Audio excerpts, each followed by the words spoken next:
നാളെ ഫെബ്രുവരി മാസം 22-ാം തീയതി ശനിയാഴ്ചയും തുടർന്നുള്ള ദിവസങ്ങളിലും അറിഞ്ഞിരിക്കേണ്ട വളരെ പ്രധാനപ്പെട്ട ചില സർക്കാർ അറിയിപ്പുകളാണ് ഇന്നത്തെ വീഡിയോയിലൂടെ ഷെയർ ചെയ്യുന്നത്. ആദ്യത്തെ പ്രധാന അറിയിപ്പ്, സംസ്ഥാന സർക്കാരിന്റെ ഏറ്റവും വലിയ സാമ്പത്തിക ധനസഹായമായ സാമൂഹ്യ സുരക്ഷാ പെൻഷനുകളും കുടിശ്ശികകളും ലഭിക്കുന്നവർക്ക് ആശ്വാസവാർത്ത. സംസ്ഥാനത്ത് കുടിശ്ശികയുള്ള വിവിധ ആനുകൂല്യ വിതരണങ്ങൾ പ്രഖ്യാപിച്ചു. 8 ലക്ഷത്തോളം വരുന്ന NSAP പെൻഷൻ ഗുണഭോക്താക്കൾക്കും 49 ലക്ഷത്തോളം വരുന്ന സംസ്ഥാന സർക്കാരിന്റെ വിഹിതം മാത്രം ചേർത്ത് പെൻഷൻ തുക സ്വീകരിക്കുന്ന സാമൂഹ്യ സുരക്ഷാ പെൻഷൻകാർക്കും ഇതോടൊപ്പം തന്നെ 7 ലക്ഷത്തോളം വരുന്ന ക്ഷേമനിധി ബോർഡ് പെൻഷൻ ഗുണഭോക്താക്കൾക്ക് ആദ്യഘട്ട പെൻഷൻ തുക വിതരണം ആരംഭിക്കുന്ന സാഹചര്യത്തിലാണ് വീണ്ടും സന്തോഷ വാർത്ത എത്തിയിരിക്കുന്നത്. ഗുണഭോക്താക്കളെ സംബന്ധിച്ചിടത്തോളം ഉത്സവകാലത്തോടനുബന്ധിച്ച് കുടിശ്ശിക കൂടി ലഭ്യമാകുന്നത് ആശ്വാസകരമായി തീരും. സംസ്ഥാന സർക്കാരിന്റെ ഭാഗത്തു നിന്നും മാർച്ച് മാസത്തിലെ സാമൂഹ്യ സുരക്ഷാ പെൻഷൻ വിതരണ നടപടി ആരംഭിക്കുന്ന സാഹചര്യത്തിൽ ഒരു മാസത്തിലെ സാമൂഹ്യ സുരക്ഷാ പെൻഷൻ തുകയോടൊപ്പം കുടിശ്ശികയായിരിക്കുന്ന 3 മാസത്തിലെ പെൻഷൻ തുകയിൽ ഒരു ഗഡു കൂടി അനുവദിക്കുമെന്ന് ധനമന്ത്രി KN ബാലഗോപാൽ അറിയിച്ചു. ഏപ്രിൽ മാസത്തിൽ 2 ഘട്ടങ്ങളിലായി വിതരണം പൂർത്തിയാക്കുന്ന രീതിയിലാണ് നടപടികൾ ആരംഭിച്ചിരിക്കുന്നത്. കേന്ദ്രത്തിന്റെ ഭാഗത്തു നിന്നും വായ്പാനുമതി ലഭ്യമായ സാഹചര്യത്തിൽ പെൻഷൻ തുക വിതരണം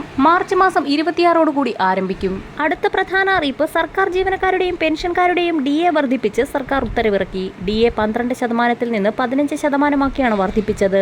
വർധന ഏപ്രിൽ മുതൽ പ്രാബല്യത്തിൽ വരും. DA കൂട്ടുമെന്ന് ബജറ്റിൽ നേരത്തെ തന്നെ ധനമന്ത്രി പ്രഖ്യാപിച്ചിരുന്നു. അടുത്ത പ്രധാന അറിയിപ്പ്, 2025 ഏപ്രിൽ 1 മുതൽ ഏകീകൃത പെൻഷൻ പദ്ധതി നടപ്പിലാക്കാനുള്ള മാർഗനിർദ്ദേശങ്ങൾ അവതരിപ്പിച്ച് pension fund regulatory and development authority. നിലവിൽ ദേശീയ പെൻഷൻ സംവിധാനത്തിന് കീഴിൽ വരുന്ന സർക്കാർ ജീവനക്കാർക്ക് ഒന്നുകിൽ NPS തുടരാനോ പുതിയ സ്കീമിലേക്ക് മാറാനോ അവസരമുണ്ട്.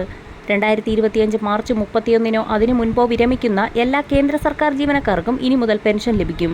അടുത്ത പ്രധാന അറിയിപ്പ്, മുൻഗണനേതര വിഭാഗത്തിലുള്ള നീലാവെള്ള റേഷൻ കാർഡ് ഉടമകൾക്ക് സബ്സിഡി ഇനത്തിൽ നൽകുന്ന റേഷനരിയുടെ വില കൂട്ടണമെന്ന് സർക്കാർ സമിതിയുടെ ശുപാർശ. നിലവിൽ 1 കിലോഗ്രാമിന് 4 രൂപ തോതിൽ നൽകുന്ന അരിയുടെ വില 6 രൂപയാക്കി ഉയർത്തിയേക്കും. ഇതോടൊപ്പം തന്നെ മുൻഗണനേതര വിഭാഗങ്ങളിൽ നിന്ന് മാസം 1 രൂപ വീതം സെസ് പിരിക്കാൻ ഭക്ഷ്യ പൊതുവിതരണ വകുപ്പ് ആലോചിക്കുന്നുണ്ട്. ഇതോടൊപ്പം തന്നെ റേഷൻ കടകളുടെ പ്രവർത്തന സമയം ഇനി മുതൽ റേഷൻ ലഭിക്കുക 9 മുതൽ 1 മണി വരെയും വൈകിട്ട് 4 മുതൽ 7 വരെയുമാക്കി വിതരണം പുനഃക്രമീകരിക്കാനും സർക്കാർ സമിതി നിർദ്ദേശമുണ്ട്. വരും ദിവസങ്ങളിലെ സർക്കാർ അറിയിപ്പുകൾക്കായി ചാനൽ സബ്സ്ക്രൈബ് ചെയ്യാൻ മറക്കാതിരിക്കുക.